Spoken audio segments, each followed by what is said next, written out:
Hello, I'm Sophie. Hi, I'm Matthew. We are here to teach you how to build better grammar skills. Take charge and be on your way to mastering the English language. Let's go.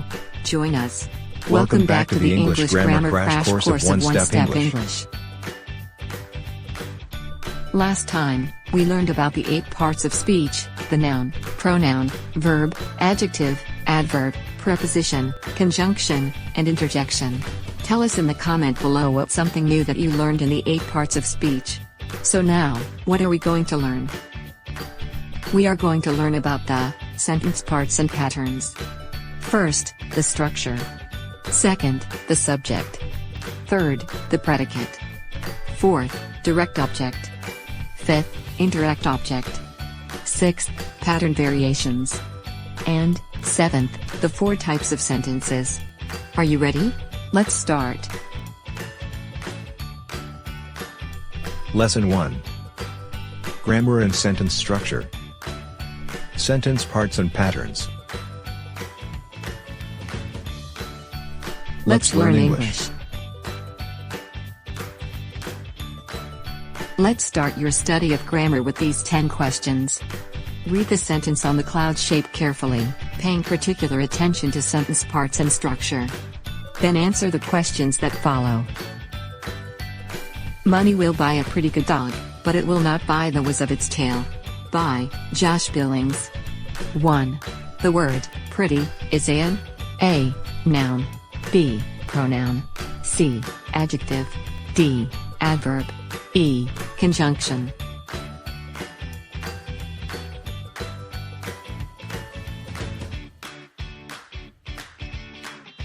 Check your answer. D. Adverb. The word pretty is an adverb modifying the adjective good and telling how good. It's also an example of informal language. 2. The words of its tail constitute an A. Prepositional phrase, B. Independent clause, C. Subordinate clause, D. Correlative conjunction, E. Verb phrase.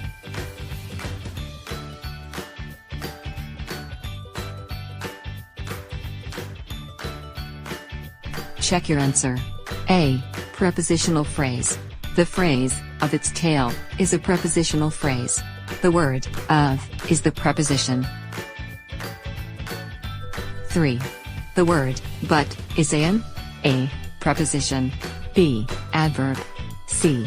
Coordinating conjunction, D. Conjunctive adverb, E. Subordinating conjunction.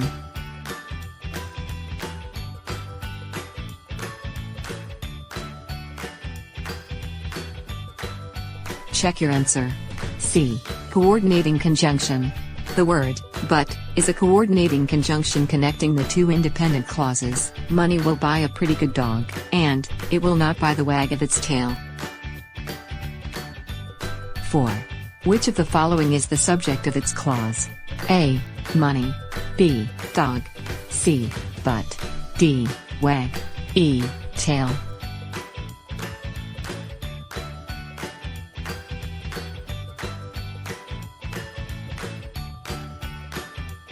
Check your answer.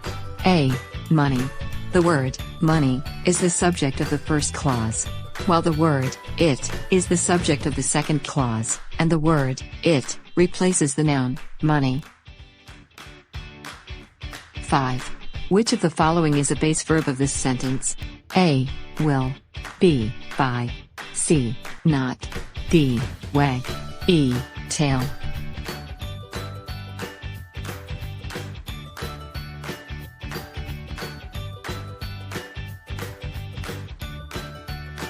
Check your answer. B. Buy. The word, buy, is the base verb, and the word, will, is a helping verb in each of the clauses that constitute this sentence. 6.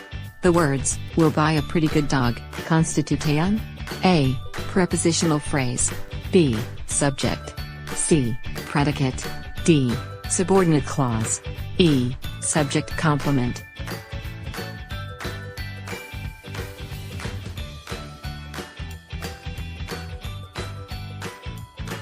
Check your answer.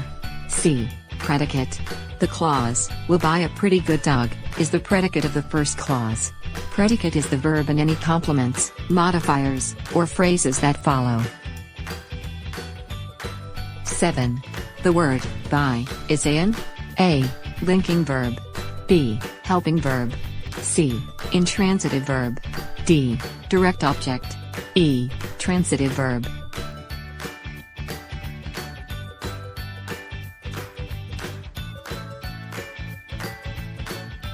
Check your answer. E. Transitive verb. The word by is a transitive verb which takes an object. Here, the object is a pretty good dog. 8. The word dog is an a. direct object, b. indirect object, c. subject, d. complement, e. predicate.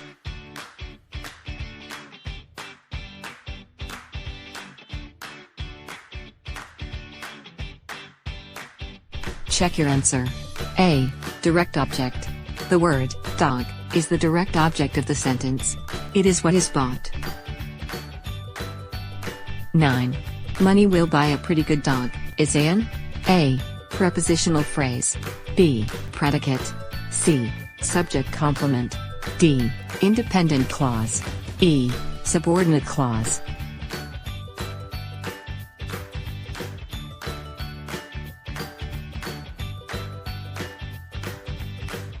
Check your answer. D. Independent clause. The clause, money will buy a pretty good dog, has a subject and a verb and can stand alone, so it is an independent clause. 10. This is which type of sentence? A. Simple. B. Compound. C. Complex. D. Compound complex. E. Imperative.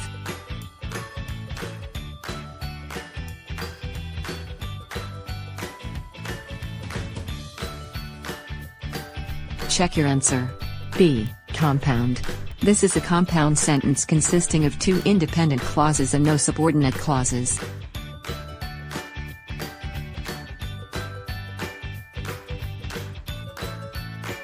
Structure. Imagine your room in which the door opens into a kitchen. To get to your closet, you have to go through the attic and the windows are all in the corners. It might have all the right elements, but they're not in the right place. Now, imagine your room that has its closet without any floor, or a house with a proper foyer and hallway but without doors. The pieces may be where they belong, but essential parts are missing.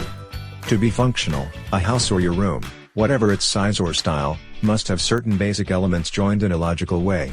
The same goes for sentences. They may come in different sizes and styles, but they must contain the same basic elements and follow certain patterns. For definition, a sentence is a series of words that 1.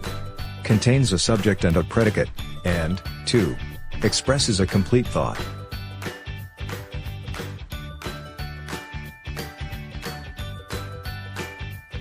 The subject of a sentence is who or what the sentence is about. You can usually find the subject by asking who or what carries out the action of the sentence.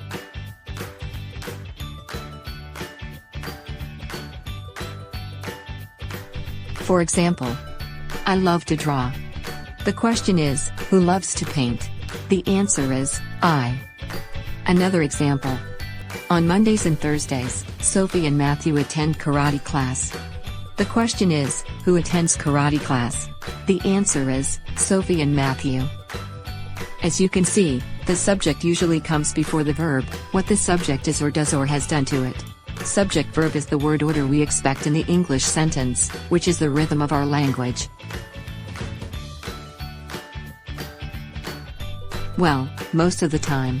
But, there are 3 exceptions. 1. When writers invert the order for effect. 2. When sentences begin with, there is, or, there are, it is, or, they are, or was, and, were. And 3. Questions. For example, sorry are we who pretend to be what we are not.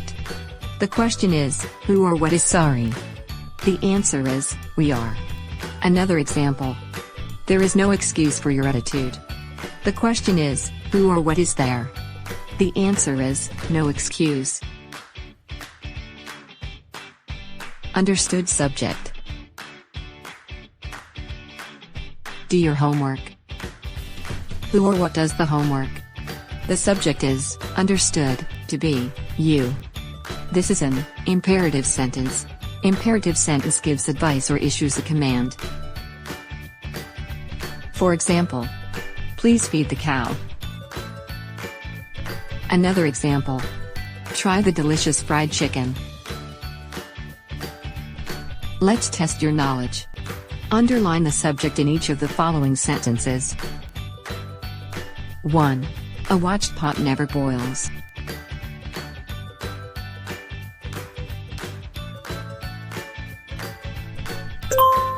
Check your answer. A watched pot. The simple subject in this sentence is the word pot. A watched pot never boils. 2. Every evening, the sun sets over these hills.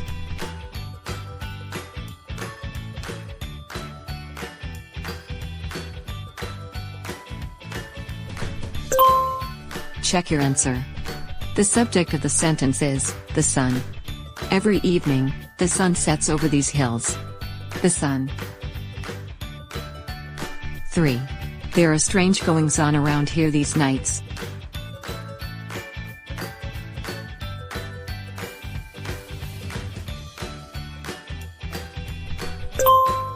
Check your answer. Strange goings-on. There are strange goings-on around here these nights. Strange goings-on. Kinds of subject.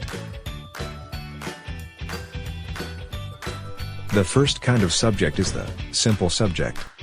The simple subject is the subject minus any modifiers or articles, like a, an, the.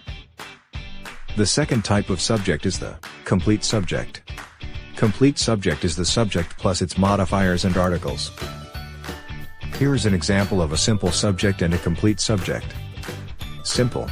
The old White House in Forbes Park is being demolished tomorrow.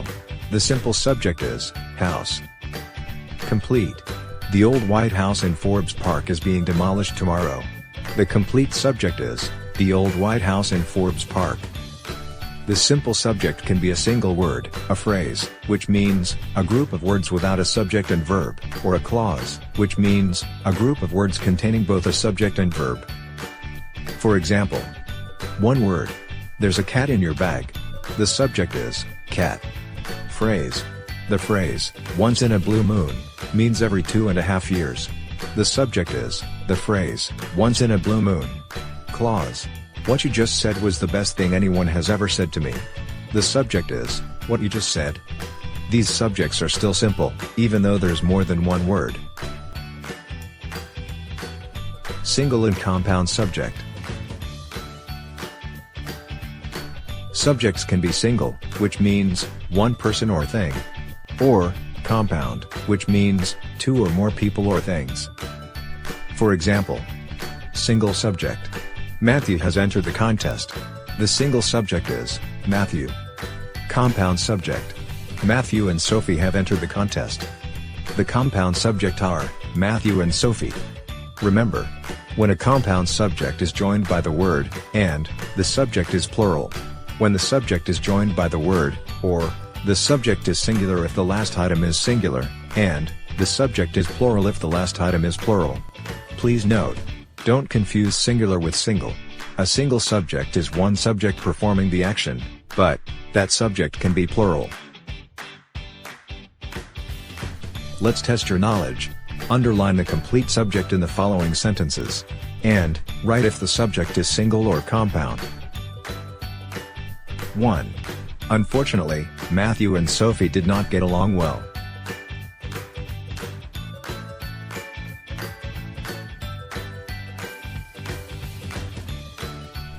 Check your answer. The complete subjects are Matthew, and then Sophie.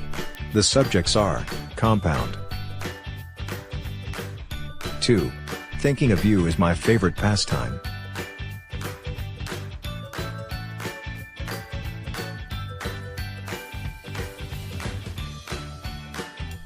Check your answer. The complete subject is thinking of you. The subject is single. 3. Unlike Matthew, I do believe in miracles.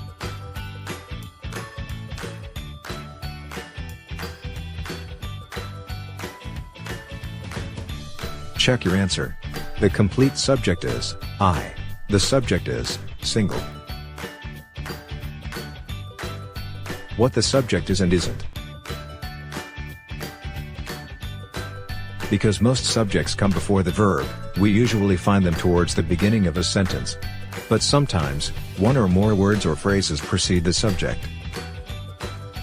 For example, honestly, I did not lie to you. The subject in this sentence is I. Another example.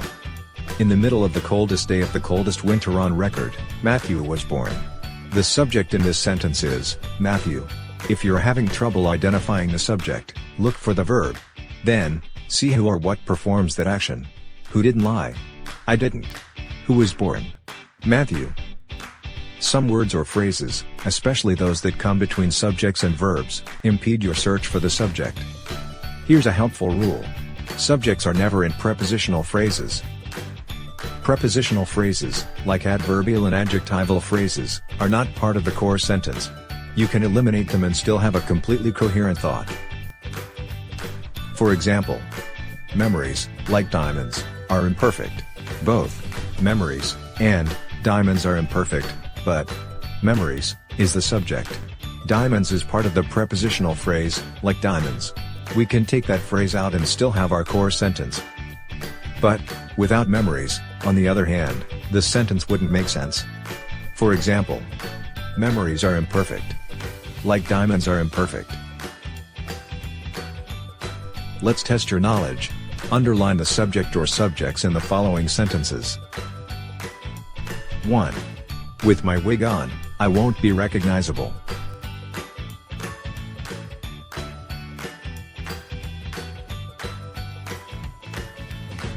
Check your answer. The word, I, is the subject. It is who won't be recognizable. 2. The girls on the volleyball team planned a surprise party for their coach.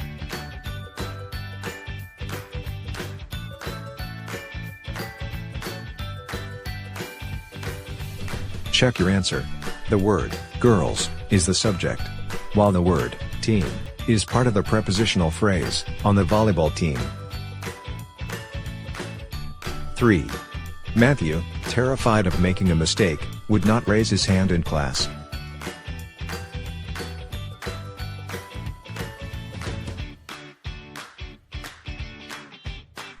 Check your answer. Matthew, is the subject. He is the one who would not raise. Hey, how was it? How was the subject of your sentence?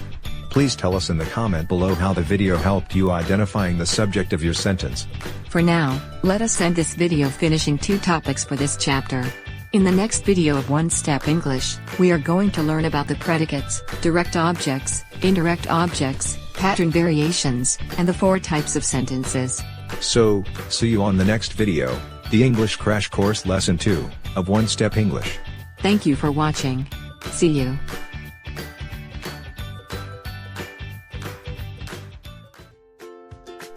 Thank you for watching. Don't forget to click like and subscribe. Visit us on onestepenglish.education.